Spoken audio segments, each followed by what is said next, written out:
how do you develop awareness? How do you become aware? The three main things that can help you dramatically in life is being aware to your body, being aware to your emotions, and being aware to your thoughts. Welcome to the My Future Business Show, where we get you in front of your best audience and keep you there. Not only are we interviewing the biggest names in business to help you become even more successful, we're inviting you to book your spot on the show to help you grow your business. So at the end of the call, make sure you fill in the interview application form at myfuturebusiness.com/interviews. Hi and welcome back to the My Future Business Show. My name's Rick, I'm your host, and thank you so very much for joining us. I hope you're doing really, really well no matter where you are in this big, wide, wonderful world that we live in. And thank you for all of that feedback. I've been reading through it. It's just so inspirational. It just makes me motivated to bring you more because, we're very lucky. I'm very lucky to have amazing people on the show, and, today's no different because I'm on the line with the wonderful ilanit. Freeman, welcome to the show, Lama. Thank you very much, Rick. I'm so happy to be here. Absolutely a pleasure. Now, you and I were just speaking offline momentarily about your background. We've certainly got a lot to cover in, a relatively short amount of time. But where are you calling in from today? Jerusalem, Israel. Oh, wow. So has that been home forever? No, it hasn't been a home forever. Well, I was actually born here, but I have traveled the world quite a lot. And I've lived in different places. The main place I lived was England because my husband is English. So we spent 9 years in Manchester, England. Wow. But we have come back to Jerusalem 7.5 years ago. Is that the home where the heart is sort of thing for you? What drew you back there? Yeah, home is where the heart is. I think Jerusalem or Israel was actually always home because my family is here. Yeah, of course. Wonderful. Now, I like to spend a bit of time talking about people's, I guess, more private life because it gives us some context to the people that are running the businesses, writing the books, doing amazing things in business, and of which you are doing exactly that. So I'm wondering if we can go back a little bit and talk about life when you were growing up. Can you remember what life was like growing up, and would you be willing to share some with us? Well, I would say that I had a pleasant childhood, although I don't have a lot of memories from my childhood. Mm-hmm. I had my difficulties. Unfortunately, even though I had a pleasant childhood, I always suffered from feeling less than others. Oh. And that became more and more obvious as I was becoming an adult.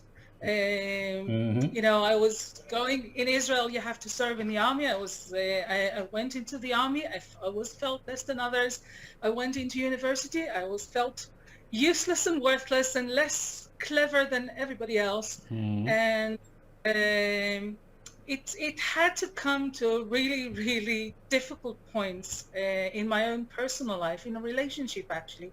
When I was 32, bringing all these feelings to that relationship and going through that really changed a lot for me. I had to learn that it wasn't true. This is why I'm starting my story basically. Yeah, I can tell because given the information I have, Lanit, I can tell absolutely for sure and certain that you are very talented, very skilled, and you would have had to have gone through a transformational process to get to where you are today. Now, before we jump into the core of the call and do talk about that at some length, I was wondering if you could just share with me. I know that you get out and about and you go out and you take photos like the one that you have in the background you've just recently took. So what's important to you? Do you find that having time with family, relaxing, having hobbies, do you find those things important? If we don't have that, what else do we have? Only our jobs? Yeah. I mean, for me, for instance, I started my career relatively late in life. Mm-hmm. And the reason for that was because the most important thing for me was to become a mother. Yeah. The one thing that I really, really cared about was to become a mother. Mm-hmm. And I only became a mother at age 37. Oh, wow. Thank God I do have 3 boys now, age 7, 12, and 14. Yes, I believe that spending time with family, having hobbies, we have to work for a purpose, and the purpose is in work, but it has to be also outside work. You have to enjoy life. So, did you find that because we had our two boys relatively late, around the same age as yourself, did you find that having, I guess, a more fulfilled personal life made you a better parent? That is such a good question, Rick, and thank you so much for asking it. I think that my motherhood would have been very, very different had I become a mother at a much earlier age, Mm. because I have become a mother after I have gone through a major transformation in life already, and my motherhood is so much different, I believe, because I have so much more knowledge and experience in life generally, not just being a Yes. mother. Nobody teaches you how to be a parent, but I do No. have so much more experience and knowledge about life. Okay, about I wouldn't say, well, it is actually philosophy or psychology and the things that lead us in the right way. And Yeah. this is what I try to pass on to my children. Yeah, no, look, I'm loving this conversation already because I've a feeling we're going to crescendo with some of the amazing work that you've done. Again, I have the information in front of me and I've taken the time to review it, and there's certainly a lot to get through there. But before we do any of that, I'm wondering if we could talk a little bit about, just for the sake of context, your background, because I know that you're an author, you're a speaker, and importantly, you're the Secretary General of the Project Management Institute Israel chapter. Now, tell us a little bit about that. Given how you thought about yourself early on in life, to have aspired to this height and achieved so much, tell us about this journey. Well, you'd be surprised, but it was actually a coincidence, you could say, if you believe in coincidence. What happened is that I was already a speaker. I have developed my own method, the AAA traffic light method, which I'm sure we will mention later on in the Oh, show. yes. And what happened was that during the first lockdown, for COVID-19, the first lockdown in Israel, the City Council of Jerusalem was looking for a way to entertain the elderly people, because they were very, very worried about them. So they were looking for speakers to talk on Zoom on different subjects. And they had several lectures every day. And I volunteered for that program, and I gave one of my very, very favorite subjects. I was talking about how to cope or how to overcome challenges in life.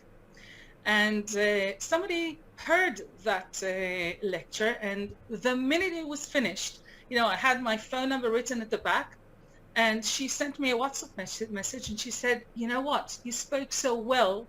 Could you please give a lecture for project managers about the same subject?" And I said, "Yes, with pleasure." Why not? So yeah, exactly. Why not? So obviously I had to adjust the lecture, because originally it was designed for private people, and here I had to talk to managers. I had to talk to organizations. It was slightly different, or a lot different rather. So obviously I adjusted my material, and I showed and I appeared in a conference for PMI Israel chapter. And then after that, the CEO of PMI Israel chapter approached me about a month and a half later, and he said, "You know what, your lecture was so well. Could you please arrange for a workshop?" And we started working together, and he helped me also adjusting my materials, my lectures. I have so many lectures. I do digital courses and meditations and writing, and so much of it. So a lot of it has been adjusted to suit project managers. Wow. And just a few months later, it was a natural It was meant to process. be. It was meant to be in a way, and I'm so happy it was, because I've been with PMI Israel now for a year and a quarter. Wow. And I've really done a major transformation there. Yes, For the PMI chapter, but also for myself. that's wonderful. I love to hear these transformational stories, not only for corporates, but also for the person that's growing themselves, because you didn't start off there, did you? I wonder if we can talk a little bit about, the traffic, AAA traffic method, because it's fascinating. I just, where did you come up with this, and why did it come about in the first place?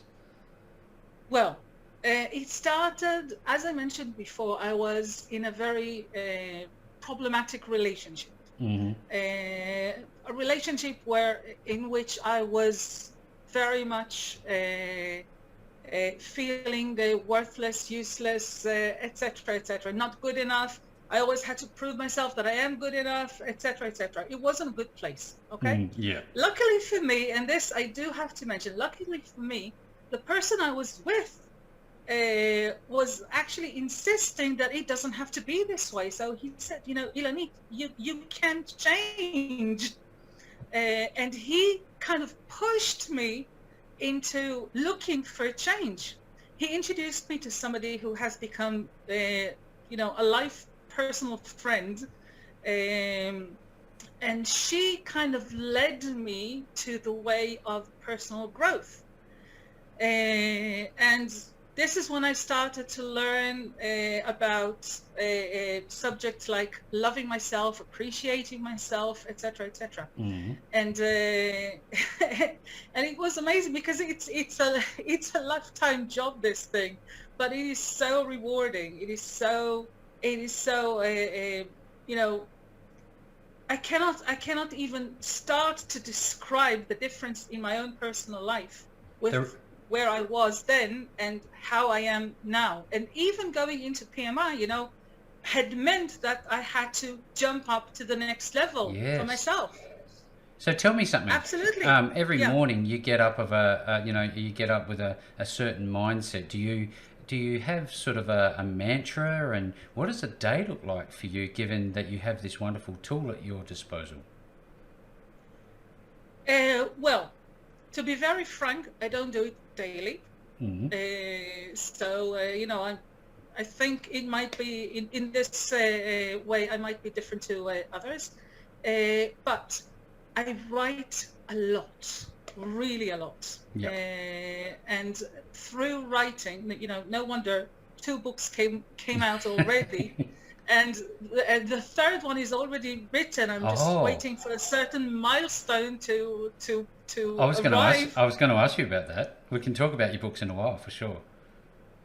Yeah. So yes, I am writing a lot, and through writing, a lot comes out. A lot of insights, a lot of understanding, and also a lot of relaxation. It takes out on the paper a lot of the pressure. When I feel the need, I do meditation, or I listen to a lot of affirmations. Yeah, wonderful. With either ones I've written myself or on YouTube, I find also there's so many good ones, and I find them extremely helpful. Extremely helpful. That's some great feedback, and hopefully at some stage we can share where people might be able to learn more about this. But I wonder, you touched on COVID earlier, Ilanit, and I wonder how do global events impact us overall, and do you think that there's some useful mechanisms inside this tool that people should know about to help them get through a day? Yes, absolutely. Absolutely. I have been doing this since 2003. Mm. And actually, I just now realized that I didn't actually answer your question before. So, I will answer That's this okay. and that question at the same time. Yeah. So the tool, actually, you asked how it came about. Mm.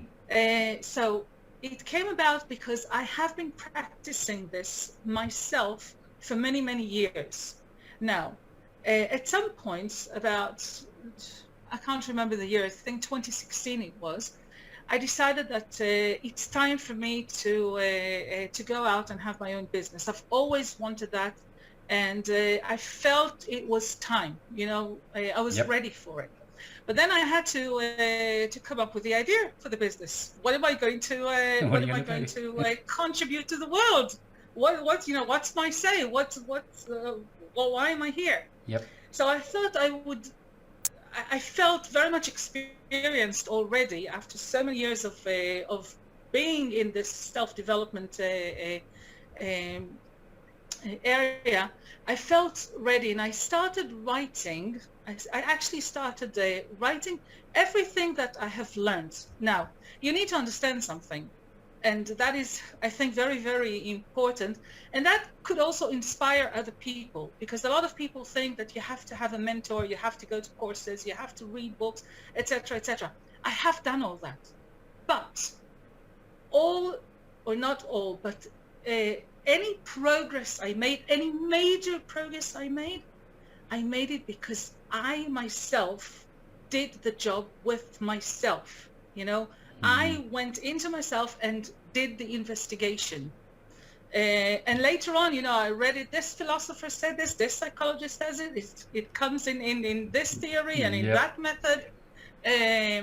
But the funny thing is that I actually experienced it myself, and only then I came to realize that somebody else had already put a name on it. Yes. Yes. And then as I was started writing, I was working full-time at the full-time job at the time. I started realizing that there are three principles in my experience that are repeating all the time. Oh. So I started writing about these three principles, and what do I know about this? What do I know about this? What do I know about this? And then I started developing them, and this is how the method came about. Actually, do you know the name in Hebrew for this method? No, but you're about to share it with us. I will, because there is a little anecdote in this. As I was doing this, I said I was working full-time at the time, and my children were younger, of course, and so I was writing all this at night. I was working until very, very late hours in the night, and I used to get my children in bed and sit next to them and work on the computer while kind of cuddling them at the same time. And my son, my oldest son, at the time he was 8, he said to me one day, "Mom, do you know that the letters, it has to be the letters in Hebrew, obviously, but he said to me, do you realize that the letters in Hebrew are the initials of your name?" Oh. Now, I didn't know that. I never, ever intended to call this method, after me. I called it after the three main principles that I have been practicing for so many years. And my son, after about 6 months that I've been working on this, he told me, these are the initials of your name. Very smart and this boy. is when I just realized it has to be true. It has to be, something that I must bring out to the world. Yeah, that's wonderful feedback. Thank you so very much. I'm loving this call. I did see an image of you giving a talk in front of a sizable crowd as a speaker, and it makes me think about I guess the emotion you'd call it of fear.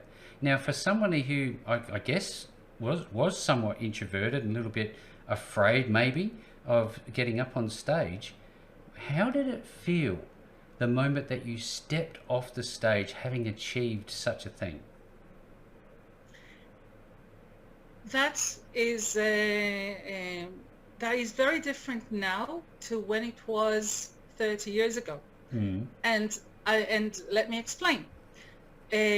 Because as I described, when I was a lot younger, I felt very, very beneath others. I took upon myself a job Okay, and my job was to lead others. Okay, I was a tour guide. I always had some sort of a job that would lead others. Okay, so I'm used to speak in front of a public.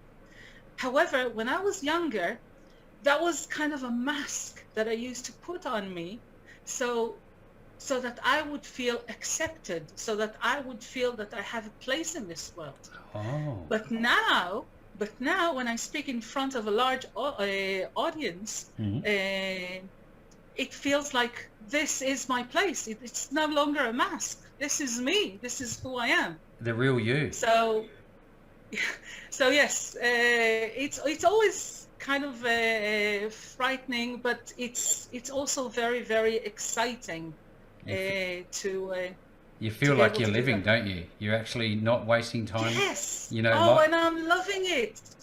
that's great. I think to myself, life is not a dress rehearsal, and what I'm thinking about this is that you're not going to let a day go by without having, done everything you possibly can to help others, and that's very clear in the message and what you're doing now. If I can, Alana, we talked about the emotion of fear earlier, but inside of your works, you've got a reference to a thing called bodily maps of emotion. That really caught my attention. Could you walk us through that? Because it's quite detailed. Yes, so that brings us to the first principle of the AAA traffic light method. And the first principle is awareness, because my experience has been that no matter what reason, whatever you want to do in life, okay, whether you want to go through a transformation or you just want to get promoted at your work, but if you do things through awareness, you achieve a lot more than you ever expected. Awareness gives you choice that doesn't exist without it. Okay? Awareness teaches you about yourself. It teaches you about your qualities, your abilities, your talents, etc., etc., but also your weaknesses. Okay? You might know all that, but through awareness, as I said before, it gives you a choice, and the reason is because you get to see a much broader picture. Yes. Than a much broader picture. And now the question now is, how do you develop awareness? How do you become aware? And I have learned, again, from my own experience, my clients' experiences, colleagues, friends, etc., is that there are three main things. I'm not saying these are the only things, but the three main things that can help you dramatically in life is being aware to your body, being aware to your emotions, and being aware to your thoughts. Yes, so wow. I hope that answered the question. Oh yeah, absolutely. I mean, because I saw the diagrammatic. It's got a lot of detail in there, and it's a sight to behold for those who are trying to, I guess, unpack the way they're feeling, what they're thinking, because it's not necessarily that easy, especially if you're overwhelmed by life. So how would you suggest that somebody who is a little bit overwhelmed with everything at the moment, what should they be doing? Is there any practical things they can take away from this call that might help them? Well, the first thing would be to write. This is how I started. Just write. You're overwhelmed by life. Write down anything that comes out. Don't try to, don't pay attention to any grammar mistakes you might have or spelling mistakes you might have. Just take out anything on the paper. You can tear it afterwards and throw it to the bin. Okay? You don't have to keep it like I did, but just take it out, bring it out. Another thing that you can do is try to breathe. Okay, I'm not taking you all the way to doing long meditations, etc., etc., but breathing is very, very helpful. It's so useful because it calms down the system. So it helps you think clearly or just relax. Another thing is to, do some exercise, and you can choose to do any exercise you want. I used to do long walks on the beach. Yep. And just do the exercise. But with this, I will say that there is doing exercise, and there is doing exercise through awareness, which is a whole different level. Yeah, there's so much great content on this call. I'm really, really enjoying it. Thank you so much for opening up and sharing with us. Now, I'd love to touch a little bit on body awareness and why it's important to be aware of our bodies. We kind of touched on it, Ilana, but I'd love you to expand on that if you could for us. With pleasure. Well, our body is with us day and night, from the day we are born till the day we die. And if we don't learn to listen to our bodies, it will fight back. Okay, and it can fight back with illnesses, different illnesses, or fatigue, or situations like strokes or heart attacks. And we should listen to our bodies. Our bodies know before us how we feel.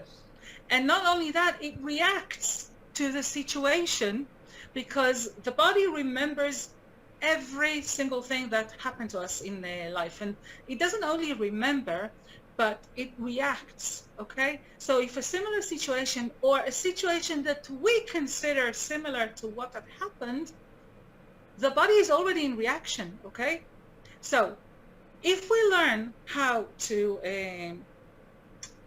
control that automatic reaction, then, as I said before, then and only then we have a choice. Because if we cannot control our automatic reaction, we don't have a choice. I can give you 2 stories about this if you're interested. Yes, absolutely. Okay, so first story would be, I mentioned the automatic reaction. So I'll give you an example for that. And once again, from my own life. Okay, Yep. The major insult you could have ever used against me was to call me stupid.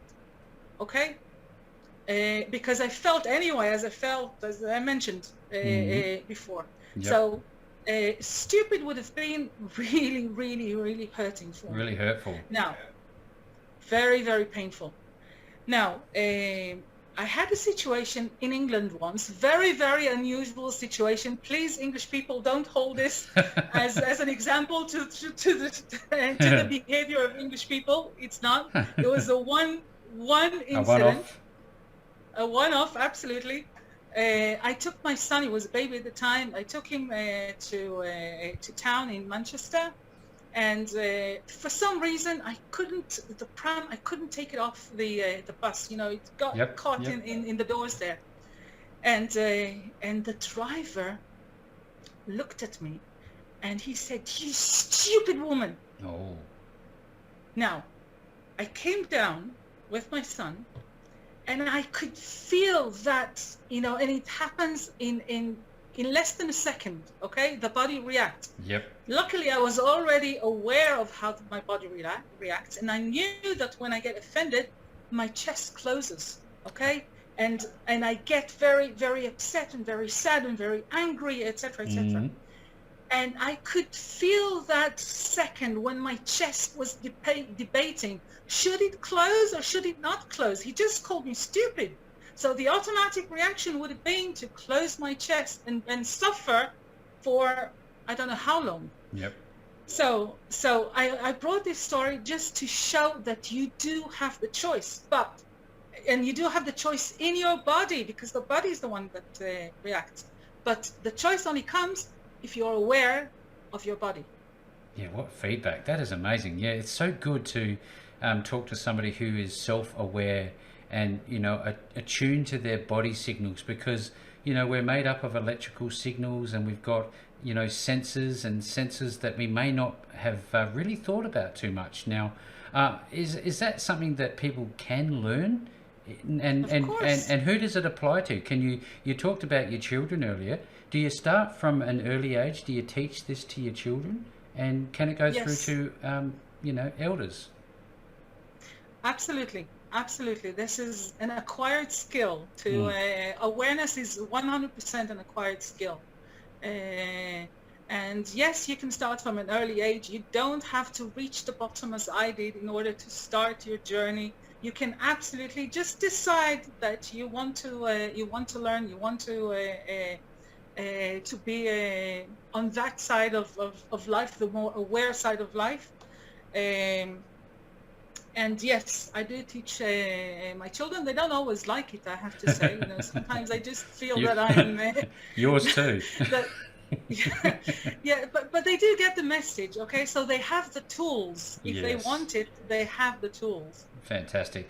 Like I said earlier, Ilana, I'm loving this call. Thank you again for sharing so much with us. Now, how do the books relate to the work that you're currently doing? Are they related in any way? Can you share a little bit about your two books? With pleasure. Well,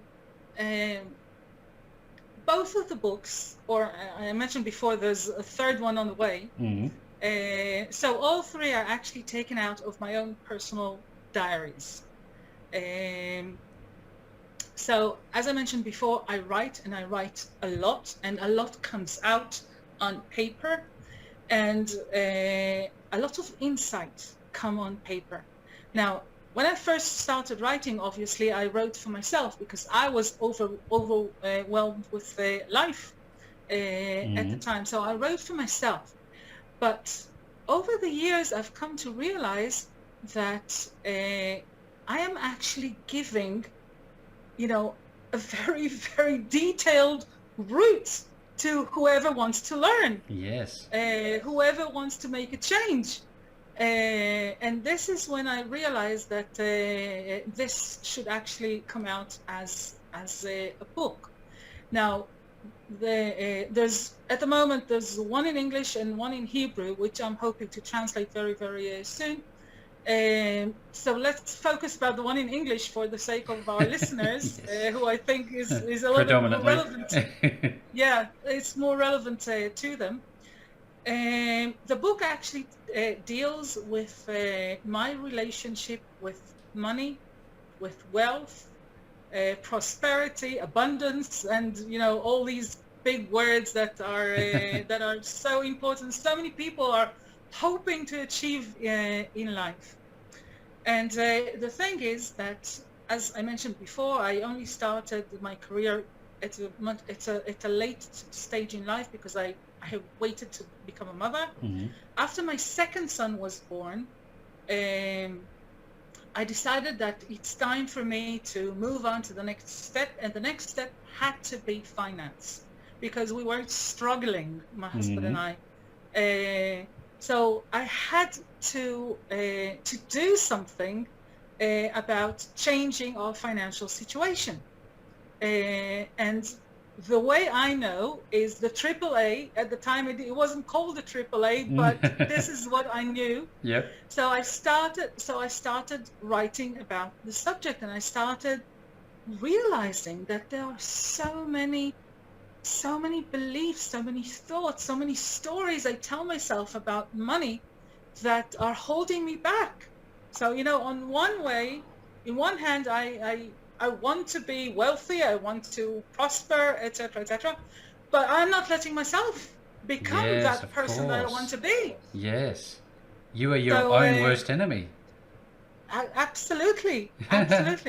Well, look, I know that writing a book is an event. Having written one myself, it's a real feat for you to have done two.